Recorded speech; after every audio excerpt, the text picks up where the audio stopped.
Bismillahirrahmanirrahim. Assalamualaikum warahmatullahi wabarakatuh.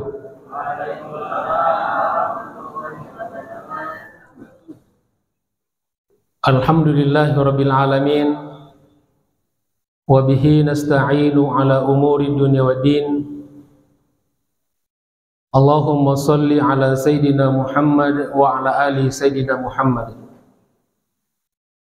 Subhanaka la ilma lana illa ma 'allamtana innaka antal alimul hakim. Allahumma 'allimna ma yanfa'una wanfa'na bima 'allamtana. Rabbana zidna ilman warzuqna fahma. Rabbi shrah li sadri wa yassir li amri wahlul 'uqdatam min lisani yafqahu qawli, amma ba'd. Ma'asyiral muslimin wal muslimat rahimakumullah, Bapak Ibu sekalian yang saya hormati, berkhusus para asatidz, para orang tua, tokoh masyarakat, segenap pengurus DKM Masjid Al-Akbar yang kita cintai ini, serta saudara-saudariku jamaah salat subuh dan majelis ta'lim yang insyaallah semoga kita semuanya senantiasa dimuliakan, diberkahi dan dirahmati Allah Subhanahu wa taala. Apa kabar semuanya? Sehat ya? Alhamdulillah, puji syukur kita panjatkan kepada Allah Subhanahu wa taala. Setelah kita sholat subuh berjamaah, mudah-mudahan Allah terima sholat kita dan ibadah-ibadah dan amal soleh kita yang lainnya. Kita seperti biasa tidak membiarkan speedometer pahala kita berhenti berputar. Setelah kita sholat tadi, lanjut dengan zikir dan doa bersama. Masya Allah, di antara doa-doa yang paling cepat dikabulkan oleh Allah Subhanahu wa taala adalah doa setelah sholat wajib. Kemudian kita niatkan juga untuk i'tikaf di masjid. Duduk-duduk di masjid, insya Allah bernilai pahala i'tikaf di sisi Allah Subhanahu wa taala. Kemudian juga niat silaturahim, mudah-mudahan dengan kita senantiasa bersilaturahim apalagi di rumah Allah ini, maka Allah Subhanahu wa taala senantiasa lapangkan rezeki kita dalam makna yang seluas-luasnya, dan juga Allah Subhanahu wa taala panjangkan umur kita, baik umur biologis ataupun umur kronologis. Dan seperti biasa, yang paling utama adalah mencari ilmu, talabul ilmi, yang merupakan kewajiban. Jadi belajar itu bukan sekedar mengisi waktu kosong atau sekedar pilihan, tetapi kewajiban. Talabul ilmi, kata Nabi sallallahu alaihi wasallam, talabul ilmi, menuntut ilmu, fariidatun, adalah merupakan kewajiban. Dan sebelum kita bubar seperti biasa, selalu kami ingatkan, jangan lupa kita untuk salat sunnah isyraq atau syuruk, yang pahalanya, keutamaannya sama dengan melaksanakan haji dan umroh, sempurna, sempurna, sempurna. Masya Allah, satu kali kita datang ke masjid ini, maka banyak sekali pahala dan ganjaran akhirat yang kita dapatkan. Alhamdulillah. Tinggal kita menjaga keikhlasan kita dan mudah-mudahan juga keistiqomahan kita. Amin ya rabbal alamin. Jamaah sekalian dirahmati Allah Subhanahu wa taala. Selanjutnya mari kita kembali membuka pelajaran kita. Begitu biasa guru-guru kita menyampaikan di awal, membuka karena memang ada kitab yang dibuka ya.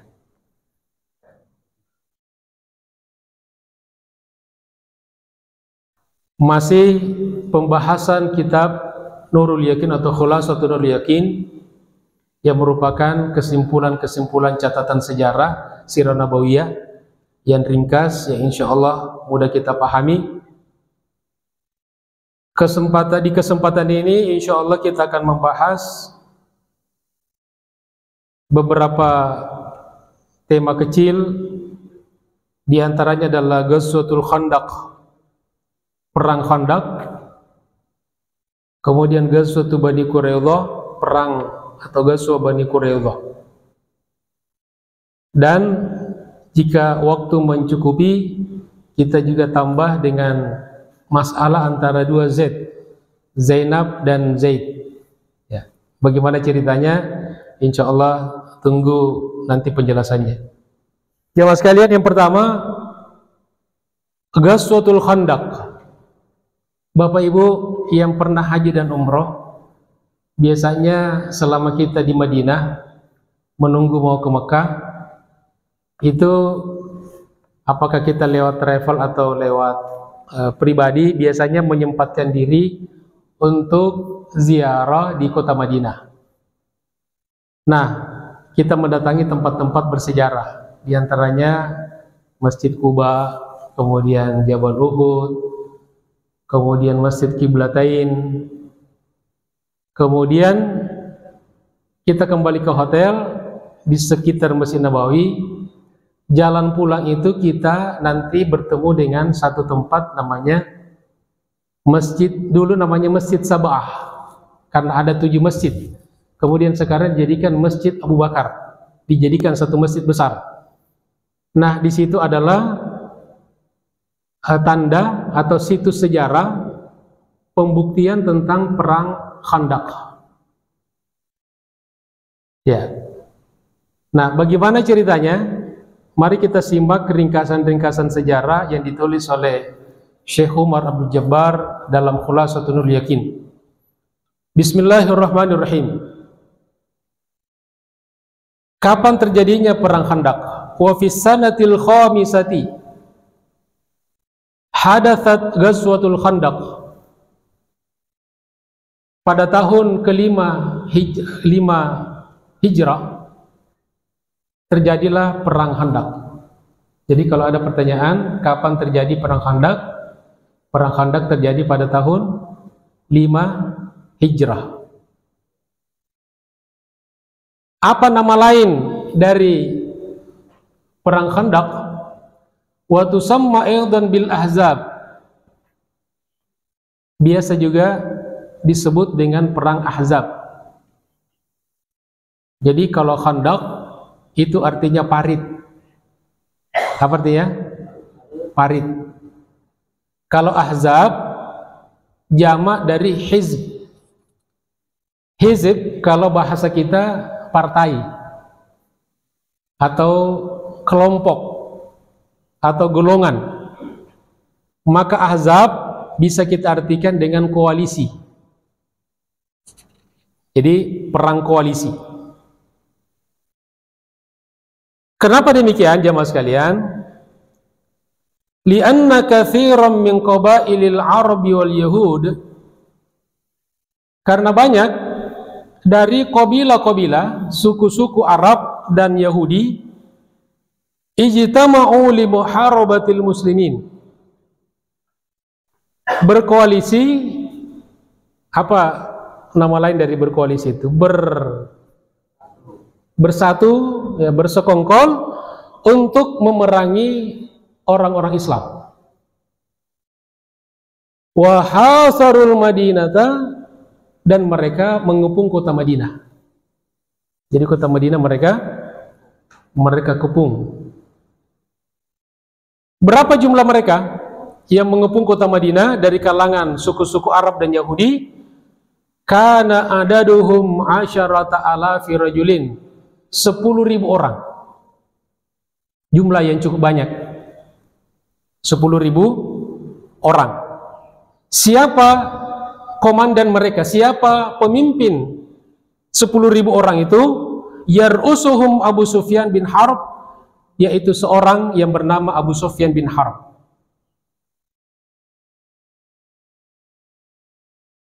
Lalu bagaimana cara Nabi SAW mengantisipasi ketika diserang? Jadi kalau kita diserang, kita diperangi, apakah kita pasrah saja? Ada maling datang ke rumah kita, silahkan. Begitu? Tentu tidak. Nabi contohkan. Nabi mengambil langkah-langkah penyelamatan, langkah-langkah perlawanan. Lalu Nabi Fahafaran Nabiyyu sallallahu alaihi wasallam haulal Madinati khandaqan. Maka Nabi menggali parit khandak di sekeliling kota Madinah. Jadi untuk menghalangi laju para musuh-musuh untuk masuk di kota Madinah. Ini ide dari siapa? Apakah wahyu dari Allah? Bi isyarati Salman Al-Farisi. Ide penggalian parit ini diusulkan oleh seorang sahabat yang bernama Salman Al-Farisi. Salman Al-Farisi artinya Salman Al-Farisi, orang Farisi, orang Persia. Ya, jadi Al-Farisi itu diambil dari tempat asalnya Faris. Ya, jadi Farisi.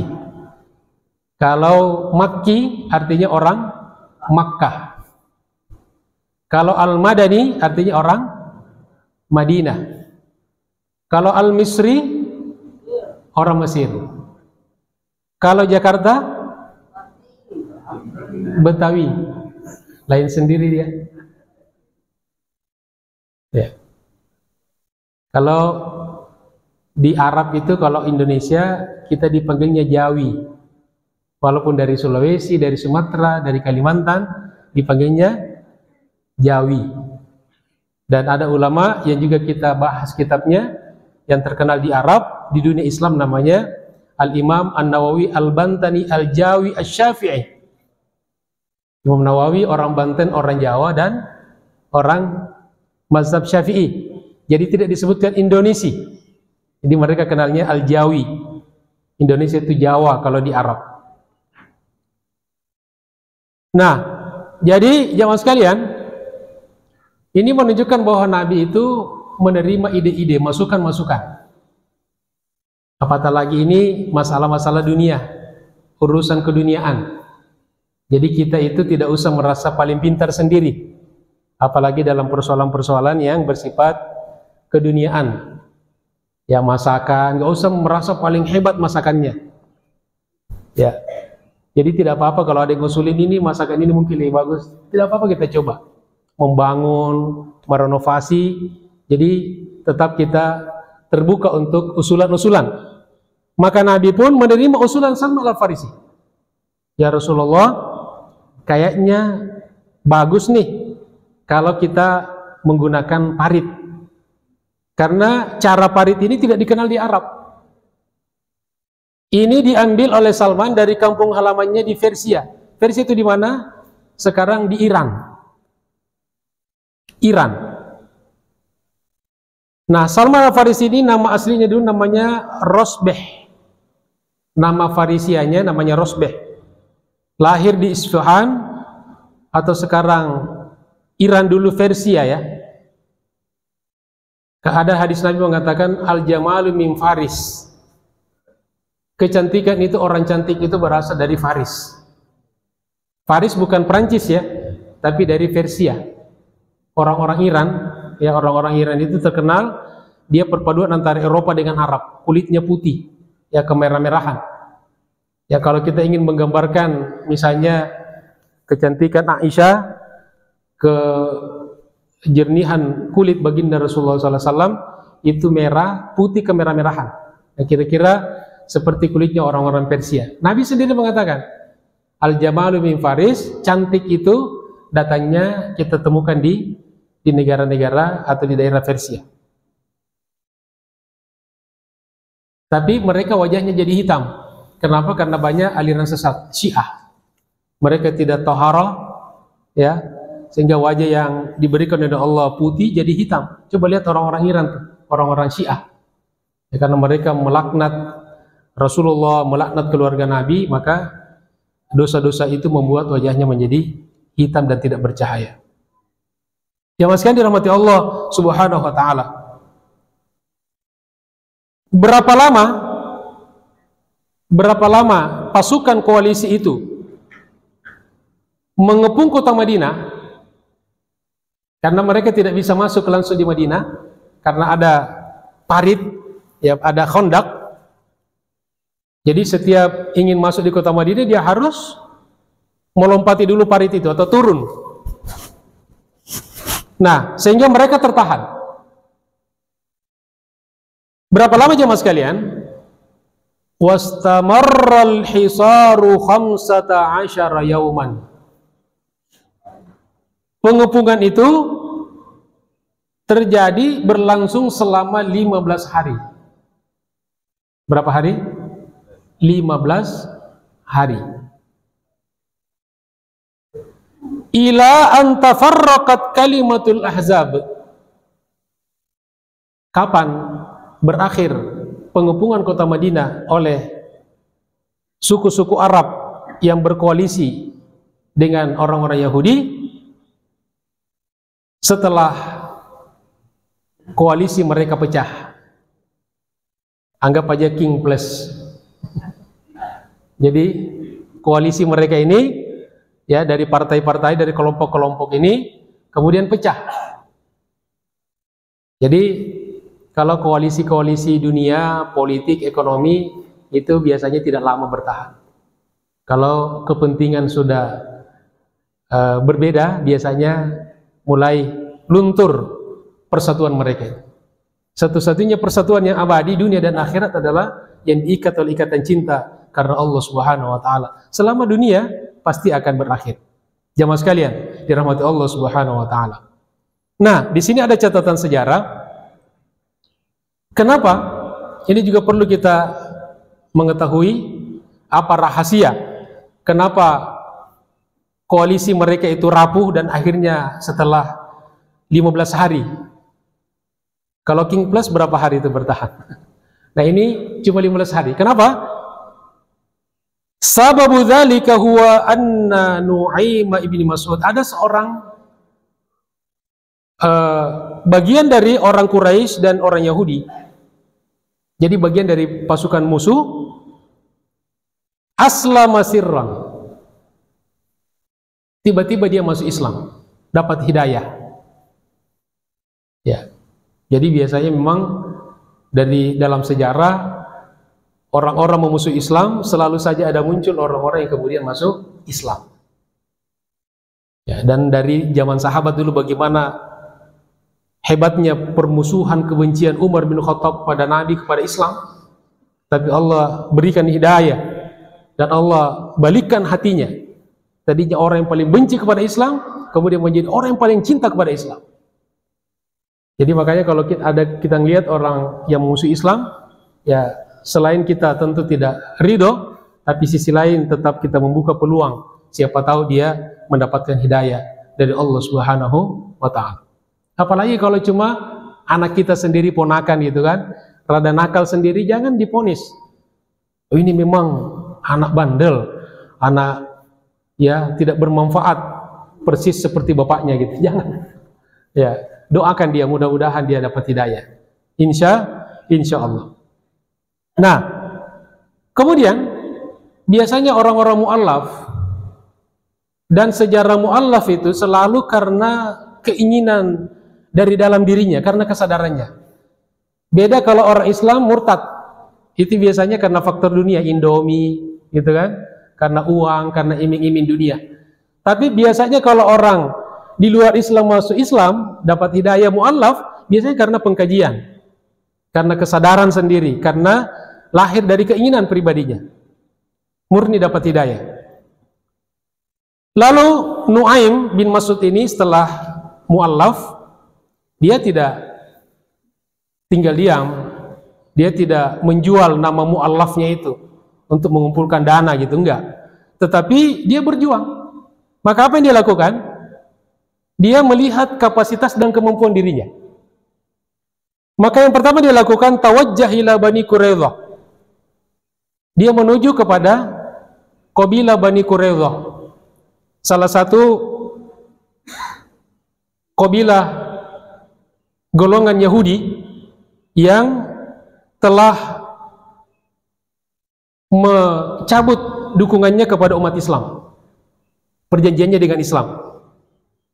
Lalu dia waqala lahum Nu'aim berkata kepada orang-orang Yahudi Bani Quraidah, "Inna Quraisyan wa Ghatafana yarawna intihasal fursah." Wahai orang-orang Bani Quraidah, teman-temanmu itu mereka tidak tahu kalau dia udah masuk Islam nih. Jadi dia mengatakan kabilah Ghatafan dan orang-orang Yahudi Quraisy itu sebetulnya tinggal nunggu waktu saja. Ya. Wa illa fasayarji'una ila biladihim. Mereka kan pendatang, berasal dari beberapa daerah yang jauh, datang ke kota Madinah kan, mengepung kota Madinah, ingin membunuh Rasulullah SAW dan orang-orang Islam. Lalu kata Nu'aim, sebentar lagi mereka pulang, ya. Falimadza tattafiquna ma'ahum 'ala rajul. Lalu kepentingan kita ini, kepentingan kamu, kenapa ingin mendukung mereka, bergabung, berkoalisi dengan mereka untuk membunuh Muhammad, untuk memerangi orang Islam? Wa antum sakinuna ma'ahu fil Madinah. Sementara kalian, wahai Bani Quraidah, itu tinggal di kota Madinah bersama Rasulullah, satu kampung dengan Rasulullah. Wala taqata lakum biharbihi wahdakum. Dan kalau kalian sendirian memerangi Nabi dan sahabatnya dan orang Islam di Madinah, nggak bakalan bisa. Jadi bayangkan ya, mereka ini akan meninggalkan Madinah, akan pulang ke kampung mereka, dan meninggalkan kalian sendiri di Madinah. Kalian sama dengan Nabi Muhammad. Lalu kata Nu'aim, begini saja kalau begitu, fal ahsan alla tadkhulu fi hadhil harb. Baiknya kamu jangan ikut koalisi ini. Jadi ada utusan nih kan? Ada utusan untuk merusak koalisi. Ya. Tapi dalam merusak yang baik nih. Hatta ta'taqidu anna Quraisyan lan yatrukukum.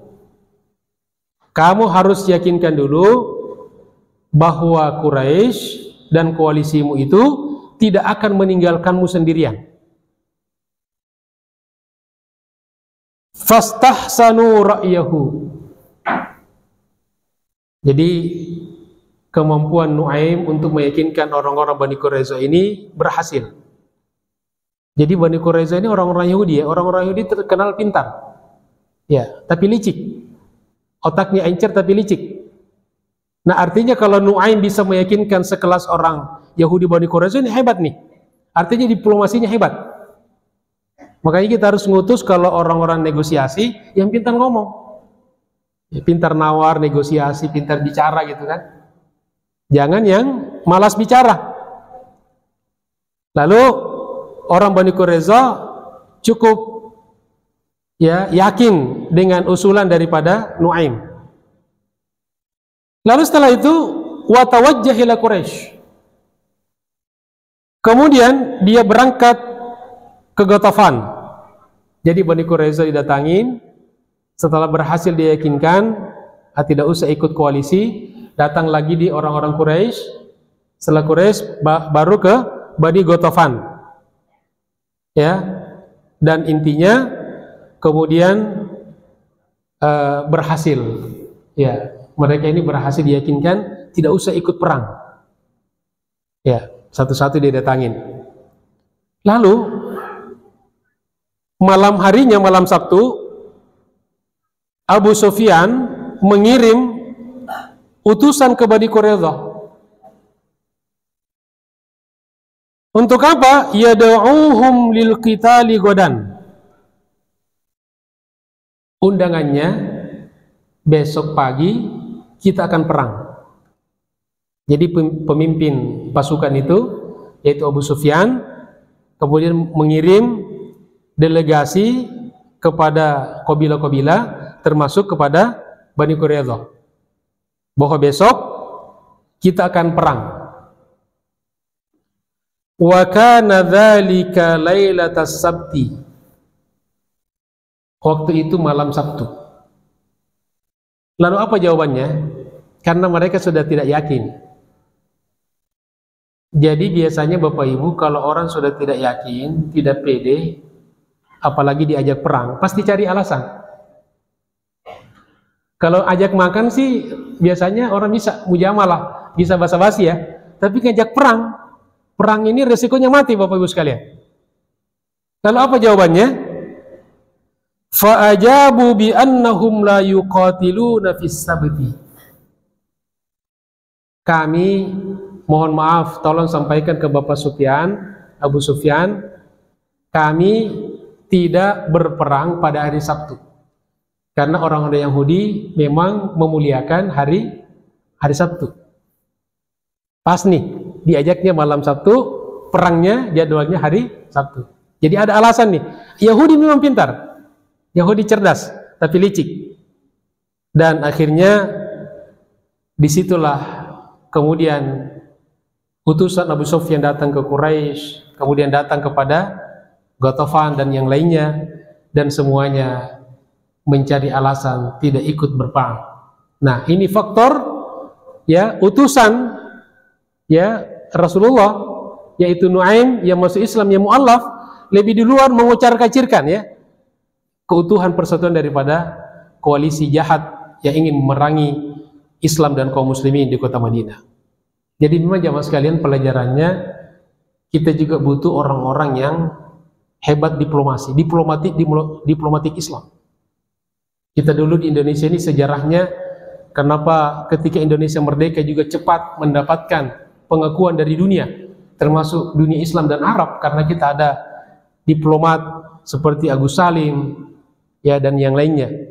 Dan diplomatik itu harus bisa bahasa asing ya. Jadi kalau dia ke Arab, dia bahasa Arab, jadi bisa negosiasi, jangan terjemahkan. Karena kadang-kadang Bapak Ibu sekalian, saya cukup tahu kualitas penerjemah-penerjemah sampai tingkat nasional ya, alumni-alumni, ada adik kelas saya di Mesir, jadi kualitas bahasa Arabnya banyak. Kalau kita rekam, dengarkan itu banyak distorsi ya, apalagi sekelas presiden atau menteri diterjemahkan itu mungkin tidak sampai 50% pesan-pesannya itu karena tidak menguasai. Nah, jadi memang pimpinan dunia itu kalau bertemu dengan sesama kepala negara, bagusnya jangan diterjemahkan. Makanya presiden itu harus ya menguasai banyak bahasa, bahasa Inggris, bahasa Arab ya. Kalau sekarang bahasa Cina ya, karena Cina ini ada di mana-mana. Makanya Nabi dulu mengatakan utlubul ilma walau bisin, tuntutlah ilmu meskipun di negeri Cina. Ternyata memang Cina sekarang, apalagi di zaman ini, memang cukup besar pengaruhnya di dunia. Jamaah sekalian, ini dirahmati Allah Subhanahu wa taala.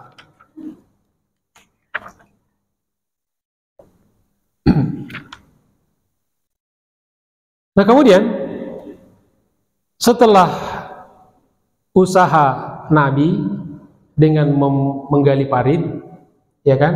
Jadi kita harus ikhtiar dulu ya. Kita ada usaha. Nah, kemudian ada juga usaha-usaha diplomatis. Dan bagusnya memang orang-orang yang tidak mencurigakan. Jadi jangan Abu Bakar yang maju, tapi orang-orang yang mu'allaf, yang bisa masuk tanpa ketahuan. Itu strategi Nabi itu. Jadi dua, menggali parit, yang kedua mengutus diplomat ya yang handal. Nah, setelah usaha ikhtiar manusia sudah maksimal, maka turunlah pertolongan Allah Subhanahu wa taala. Maka wasallatallahu alaihim rihan syadidan. Setelah koalisinya ini sudah tidak utuh, sudah mulai gontok-gontokan, tidak ada persatuan lagi, Allah Subhanahu wa taala kemudian mengirim kepada mereka angin kencang, angin ribut. Mungkin sekarang angin apa? Puting. Ada putingnya, ada beliungnya gitu ya. Jangan putingnya doang. Angin puting, puting itu karena melingkar gitu, Pak. Puting, ya. Angin puting beliung yang sangat keras. Ini berdasarkan firman Allah Subhanahu wa taala di surat Al-Ahzab. Ya, jadi saking pentingnya perang ini dalam sejarah sampai diabadikan namanya sebagai satu surat dalam Al-Quran. Namanya surat apa? Surat Al-Ahzab. Nah, di surat itu, a'udzubillahi minasyaitonirrajim, ya ayyuhalladzina amanu, wahai orang-orang beriman, uzkuru nikmatallahi alaikum. Ingat-ingatlah nikmat Allah kepada kalian. Ya, jadi salah satu yang harus kita lakukan jemaah sekalian, kita selalu ingat nikmat Allah. Baru kalau kita sudah ingat, baru kita bisa bersyukur. Kalau tidak ingat, pasti kita tidak bersyukur.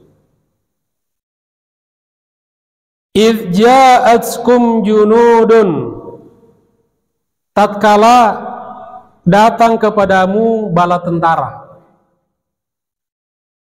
Fa'arsalna alaihim rihan, bala tentara itu berupa angin, angin puting beliung. Jadi tentara Allah ini banyak jamaah sekalian, bisa berupa angin, bisa berupa air, banjir, tsunami, cepat sekali. Aceh ada 300.000 orang ya meninggal dalam sekejap. Gampang sekali. Itu pasukan Allah. Yang paling terbaru sekarang ini adalah api. Los Angeles. Iya. Jadi Masya Allah, karena mereka ini siang malam, jadi Amerika itu Israel besar. Israel itu Amerika kecil. Israel tidak bisa ngebapain tanpa Amerika. Jadi ratusan triliun dana Amerika untuk membackup Israel. Siang malam dibom Gaza. Itu seperti kayak bom ikan gitu kan, binatang. Bahkan lebih daripada binatang. Mereka tidak punya jiwa manusia lagi. Dan selama 450 hari sampai hari ini 491 hari ya, Gaza itu sudah hancur. Tapi mereka sampai saat ini belum bisa mengalahkan pasukan Hamas. Ya, andaikan perang yang terbuka, mereka pasti kalah.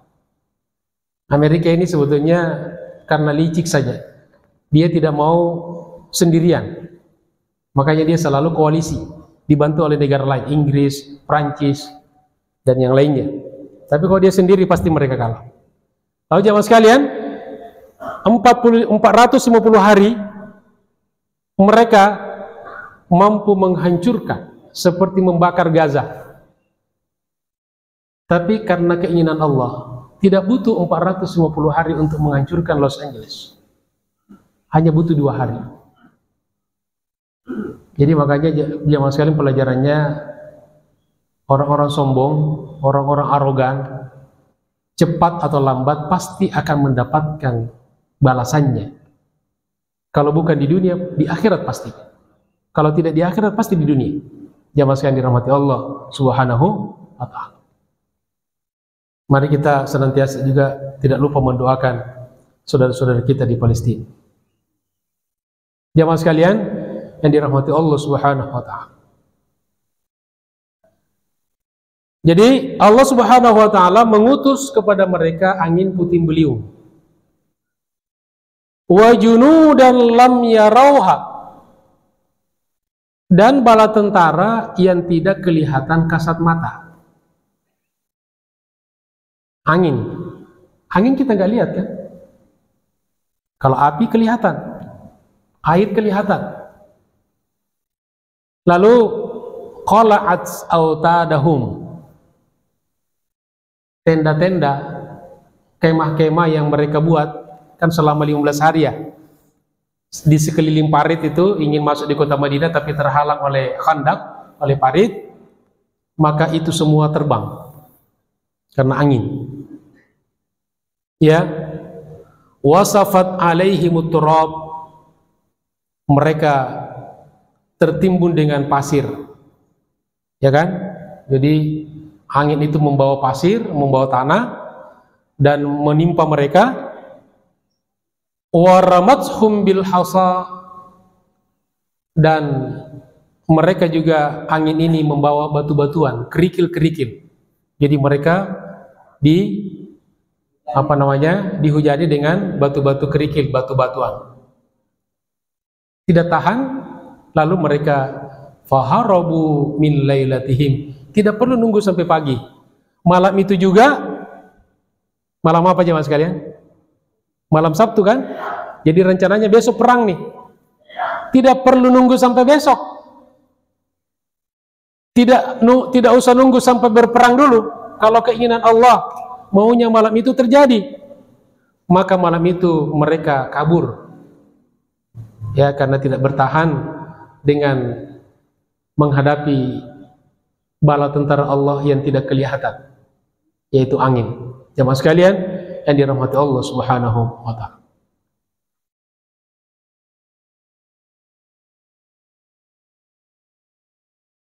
Kemudian Banu Quraidah qaumun min Yahudil Madinah.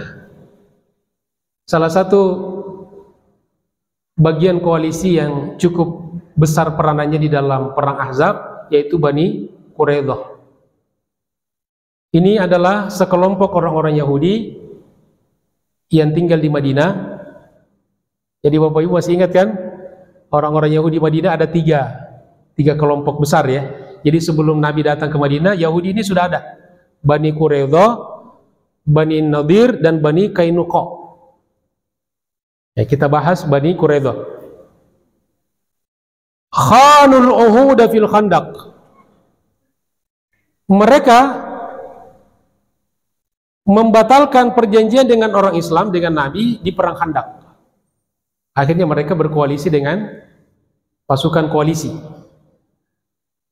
Wa azharul adawata lil muslimin, dan mereka menampakkan secara jelas permusuhannya terhadap kaum muslimin, terhadap Nabi dan para sahabatnya. Falamma raja'a ar-rasulu min ghazwatil Khandaq, setelah Nabi pulang dari perang Khandaq,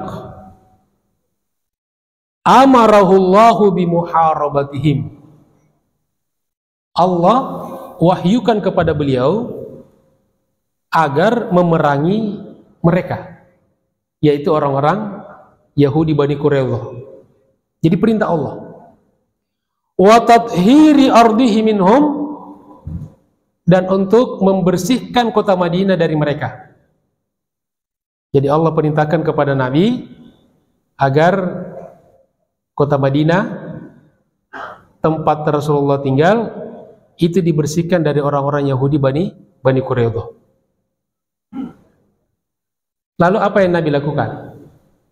Tidak sekedar berkoar-koar kayak kita, tapi Nabi fakharaja ilaihimur rasul, Nabi datangin mereka. Jadi kalau pemberani itu datang, tidak di belakang. Kalau kita kan di depan baik-baik ngomong, nggak berani, lalu ketika kita sudah pisah baru ngomong. Kalau Nabi fakharaja ilaihimur rasul, Nabi datang kepada mereka. Tapi tidak sendirian. Ya, Nabi tidak mentang-mentang saya kan Nabi, nanti dibantu malaikat. Enggak. Nabi juga ngambil ikhtiar. Berapa yang menemani Nabi ke Bani Quraidah itu? Wa ma'hu 3,000. 3.000 orang.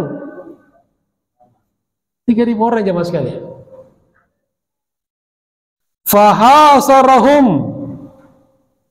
Kemarin kan dikepung kan oleh mereka. Berapa lama?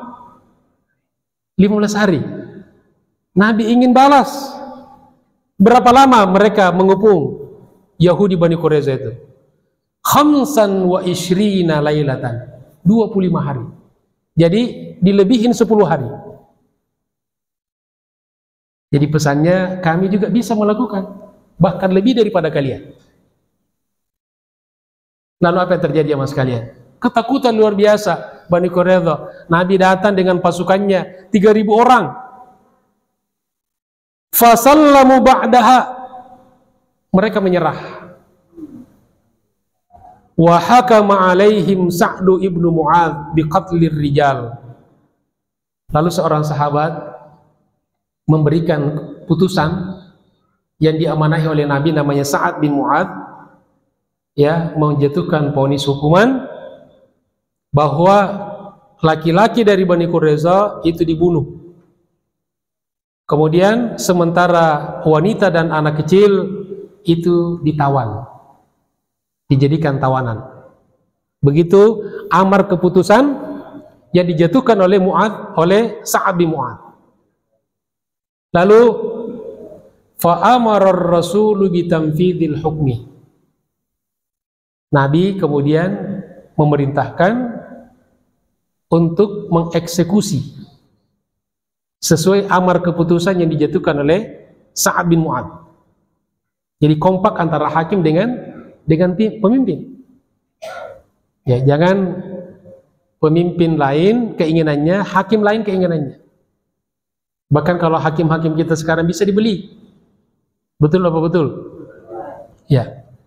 Lalu Nabi memerintahkan agar keputusan itu segera dieksekusi. Jadi kalau keputusan jangan lama-lama dipending. Kita ada orang dihukum mati sampai 3 tahun gitu kan. Lama-lama kita udah lupa gitu kan. Ternyata nggak dibunuh juga, nggak dieksekusi gitu. Koruptor, ya, dipenjara sekian tahun, sekian bulan.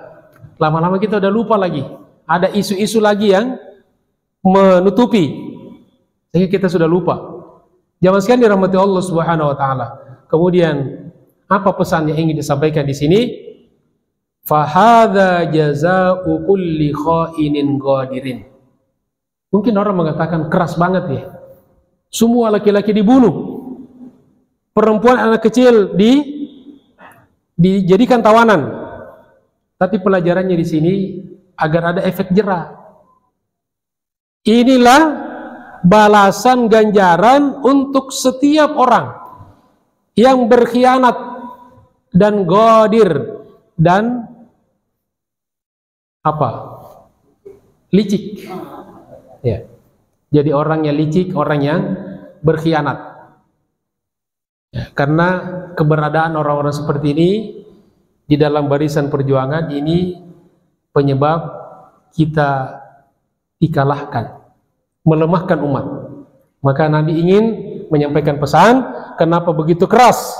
Karena agar menjadi pelajaran dan efek jera bagi orang-orang yang akan melakukan berikutnya. Pelajarannya, kita sekarang kenapa tidak ada efek jera? Karena hukuman kita ringan. Setiap hari narkoba masuk di Indonesia bertonton. Catatan BNN terakhir sudah lebih 10 juta anak-anak muda yang sudah terkena narkoba. Jadi bisa dipastikan kalau orang kena narkoba sudah tidak punya masa depan, rusak. Lebih 10 juta.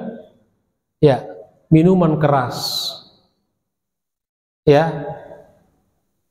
Tetapi kita tidak bisa berbuat apa-apa.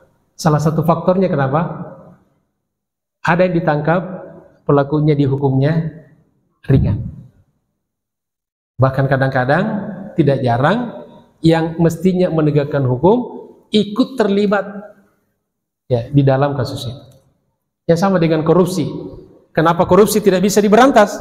Karena tidak ada efek jera di dalam menegakkan hukum. Maka Nabi di sini keras sekali. Semua laki-laki dibunuh dan semua perempuan dan anak kecil dijadikan tawanan dan dijadikan budak. Jangan dirahmati Allah Subhanahu wa taala. Berapa waktu kita tersisa sampai isyraq? Berapa? 5 menit lagi. Baik, kita satu lagi ya, tentang ini juga berkaitan dengan masa-masa perang Khandaq ya. Atau sekarang apa nanti aja? Nanti aja ya. Baik, kita cukupkan dengan perang Khandaq, tanggung ya, karena ini juga ceritanya tidak kalah menariknya ya dengan perang Khandaq.